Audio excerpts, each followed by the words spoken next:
What's up, guys? It's Alec here with Team Yagi, bringing you a new video. Gonna be profiling my Super 17 build. It is Super 17 as well as Cell Chain. It's still pretty viable, I would say, in today's format. It's still pretty deadly, still fast, still absurd. So for those who don't know about Super 17 here, let me just zoom in for a second here so we can read it. So for those who don't know about Super 17, you burst 2, which means you place the top 2 cards from the top of your deck into the drop to activate it, and then when he attacks, you draw a card. When he awakens, you untap 2 energy and then flip him over. He has Sparking 5 when he attacks. So when you have 5 cards in your drop, which you will from the front side, when he attacks, you draw a card and you gain critical for the turn. And also, he has an Activate Main, which is if your opponent has 10 or more cards in their hand, they drop until they have 9 cards in their hand. So it's a little bit of a hand control if they have a big hand from like drawing and stuff. I say it's really good against the Kid Goku matchup because they're drawing so much off the 4-star ball and Shenron matchups, things like that, where they're constantly drawing. But let's get right into it here. We have 1 Cell, and unfortunately, I wish I could have him at 4. I did realize recently, though, that even at 1, he is still pretty bad, still pretty deadly, especially if you have all the pieces you need right away, which 9 times out of 10 with this deck you will. It's not too difficult to get the pieces in your hand. But what he does is you can place a Super 7 or an Android 17 underneath him to evolve into a 5-drop cell on top of him. And the 5-drop cell that we play is Evolving Evil Lifeform Cell. He has Double Strike, and when you play him using the 3-drop cell's effect, the Union Absorb, you draw a card and then choose up to one of your opponent's battle cards and KO it. And then his Union Absorb is you take an Android 18 from your hand and place it underneath to play any cell from your deck. And the one that we're going to play is obviously Perfect Force Cell. Perfect Force Cell is amazing and absurd at the same time. When you play him in general, whether you evolve him, Union Absorb, or just hard cast him, your opponent has to drop cards until they have just 3. It's nuts. Even in today's format, it's nuts. I still think the 3-drop should be at 4, but this engine still is pretty deadly, even with it being limited as it is. He has Double Strike on top of that, and he's a 30k attacker. So when you are on turn 3, if you're able to go into him, that's pretty deadly right away. Really puts a lot of pressure on your opponent. But that's it for that cell chain, the famous cell chain that everybody is afraid of, or was at one point. We have, for the Super 17 side of things, we have Hellfighter 17 Evil Revived.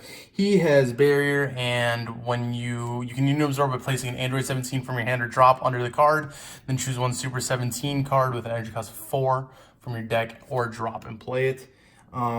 It's really nice. Like I said, if you can't do the cell turn 3, you can always rely on this because they both require 17 on turn 3.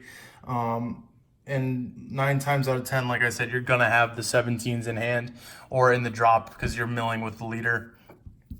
Really good card. One of the options that you can go into, and we only played 2 of them, is Super 17 to further heights. He's got Barrier and Deflect, so he's pretty nasty. Really, the only thing that can kind of stop him is Mutaito right now. But when you play this card, choose up to one of your opponent's battle cards and KO it. No cost on that for KOing the card. And then he has Union Absorb for 2 green and 2 colorless, so total of 4. You choose 1 cell from your hand or drop and place it under this card. Choose 1 Super 17 with an energy cost of 6 from your deck and play it on top of it. Then shuffle if you look through. So you're going to want to use any of those cell pieces that you either milled, or if they were somehow able to destroy the cell that you played, that's what you're going to want to use. Like I said, from hand or drop. Or sorry, from deck or drop. No, I'm sorry, I'm stupid. It's from hand. I'm stupid. I forget my own deck. What is this? How am I supposed to make a video if I can't remember my deck? Anyway, so from hand or drop. That's embarrassing. The other Super 17 that we run that's at 4 energy is Super 17 the Infernal Machine. I'm just gonna say right now, side note, this art is the best art I've seen from the anniversary box. I love it. I love the art style of it. It's great. he's got double. His attack can't be negated, and when he is played, you choose 2 cards from your hand. You don't have to. But if you do choose 2 cards from your hand and place them in the drop, your opponent chooses 2, and they drop their hand as well. So again, more with that hand control that this whole deck is just centered around. It's nuts. This card, so good. So good. I love it. And then the 6-drop cell that we play off of Further Heights is Super 17 Cell Absorbed. Again, I love this SPR. It is the best SPR from set 5 by far, not just because it's Super 17. He has critical and dual attack. On top of that, he also has deflect. So again, he's really kind of difficult to get around. He doesn't have barrier, unfortunately, so he's not too busted. But with deflect and dual attack and critical, that's pretty crazy. He also has a Sparking 10 auto. So if I have 10 or more cards in my drop, you can, when he swings, your opponent, if you have a green Android leader, which you do with Androids or with Super 17, your opponent chooses 2 cards and places them in the drop every time he attacks. So they're dropping a total of at least 4. If you can find a way to stand him up again after those 2 attacks, then you're dropping even more. It's crazy. They're not, and because he has critical, your opponent's not going to get the cards from their life. So they're really going to have no hand when you're done with this. But yeah, that's the Super 17 chain. So like I said, it does run both Cell and Super 17, and they both do work very well together. They're not cloggy because you're going to end up using 17 for either one or the other, so you're not going to have brick hands. The only time you'll have a brick hand is if you really have any of the higher cost Cell or Super 17s in your hand. But other than that, it's not bricky at all, which is great. I love it about this deck. It's very consistent. For 17s, we run Energy Guard Android 17 at 3. He's a blocker that can just restand himself at the end of the turn. We run 2 Limitless Energy Android 17 Blocker Barrier, and when you play him, if your leader's green, you choose one of your opponent's battle cards and KO it. And then Endless Malice Android 17. This card is also it's okay. It's pretty decent. It's a nice addition to the 17 line. Basically, you burst 3, so you mill the top 3 of your deck. He gets 5,000 in critical. So on turn 2, you have a 15k critical that you're swinging with. That's also filling up your drop for those Super 17 plays, for the sparking plays, for like negates and super combos, things like that. So that's really good. And like I said, if you don't use him for Super 17, you can use him for Cell. And then that's it for the 17s. For the 18s, we are not running too many. We're not running as many 18s as we are 17s, obviously. But we are running 2 Dreadful Duo Android 18. She's got critical, and you can tap a energy. And during that turn, if an opponent's battle card with energy cost 4 or more has been placed in the drop by one of your skills, so things like critical or like the Toa that we run, or any of the negates that pop cards. Like if any of those were to go off, and your opponent has to send a card, a battle card to the drop area, her effect can go off. You choose one of your opponent's battle cards with energy cost of 3 and KO it. So that's really nice. And then we run 4 of Deadly Defender Android 18. I think 4 is a good option. I would put in 3, but you definitely do need this 18s at minimum 6 in my opinion. And to have her at 4 is good because she definitely can help you out. If you're not able to get your stuff right away, if you're not seeing any of the 3 drops right away, she can help kind of pad you, protect you for a little bit until you're able to see those cards. Basically, she's like any other Deadly Defender. You have to KO her first if she's in rest mode to get to your leader. So that's it for the 18s and the 17s. And again, like I said, it's very consistent here. It's really nice. If you're having difficulty finding cards that you need, like say example, you have all the pieces for Cell Chain, but you don't have the Cell, or you have all the pieces for Super 17, but not the Hell 17. You run Dr. Gero, Evil's Inventor, looks at the top 3, adds any Android. So literally any card in this deck minus I think like 2 or 3 cards. It's really nice. Definitely helps you, like I said, get you what you need if you don't have it.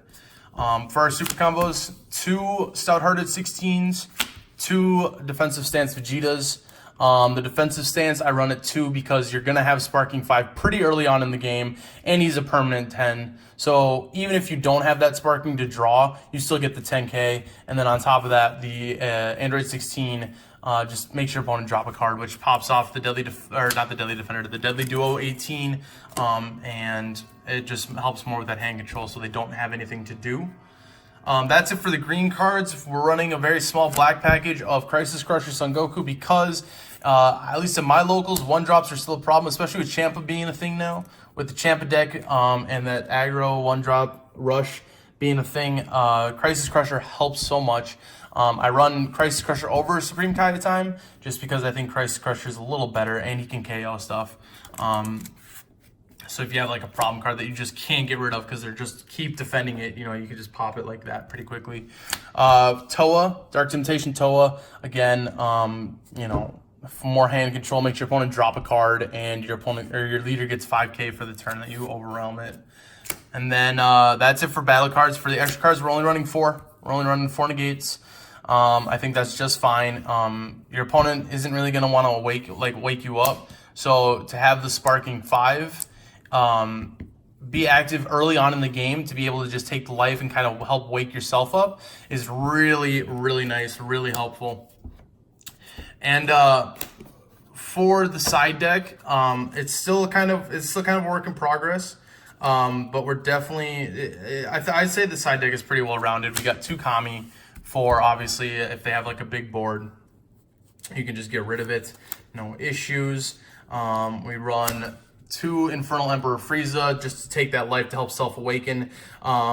Just because I believe there are cards now that make it so your 1-drops can't attack. So I run him over the Gohan because the Gohan you have to swing to take life, whereas this one you just play it and take a life. Not bad at all. We run 2 Dark Power Black Mass Saiyan.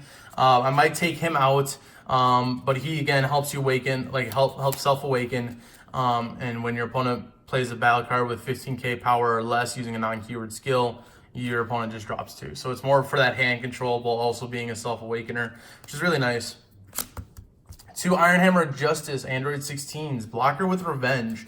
Now that King of Vegeta's surprise attack kind of got nerfed really badly, which I'm not too happy about. I feel like this guy is more helpful than ever because he already has the revenge and he can block, and when he KOs a card, he stands back up. So you can just block with it, make sure he stays alive, KO their card, and then stand him right back up just to block again. It's absurd.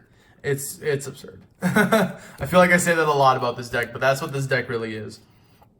2 Honed Moves Yamcha from the World Martial Arts Tournament set. Again, more for that self-awaken because your opponent isn't going to want to, I feel like with this deck, your opponent does not want to wake you up, so you can untap that energy and do more plays and go off more. So again, you take a life, and if you do, your opponent drops a card. So again, he's got critical, so again, hand control, self-awaken. Basically the whole theme of this deck, or this side deck rather. If you want to go super aggro, run 3 of Android 20 Vile Creator. When you combo with him, your opponent, you choose your attacking green Android card. It gets 5k power plus double strike in addition to another 5k, so it's getting 10k double, but it keeps 5 of it.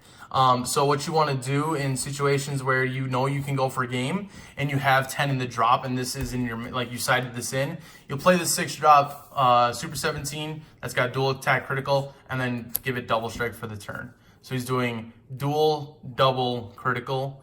It's nuts. And he's got a 5k buff, so it makes him pretty crazy. And then for the side deck, 2 Speedy Surprise, just to have more negates if you need them. I think the main deck is fine with 4, but if you do need to add, more negates, I say 2 Speedy Surprise, and that should be fine. Speedy Surprise is really good. It helps keep like board control as well. And again, it pops off things like that Dreadful Duo or anything that really just like KO, like goes off when your opponent drops cards. But that's gonna do it for this deck profile. It has been a while since we've done a video, so I do apologize about that. Apologize if I'm a little rusty. If you couldn't tell, I couldn't even remember my whole deck. But Yeah, let me know what you think in the comments below. Let me know if you run this deck. What are your options? What are your tech choices? What do you do that's different than from what I do? I'm always open to feedback. And again, don't forget to like, comment, and subscribe. And we'll see you in the next video, guys.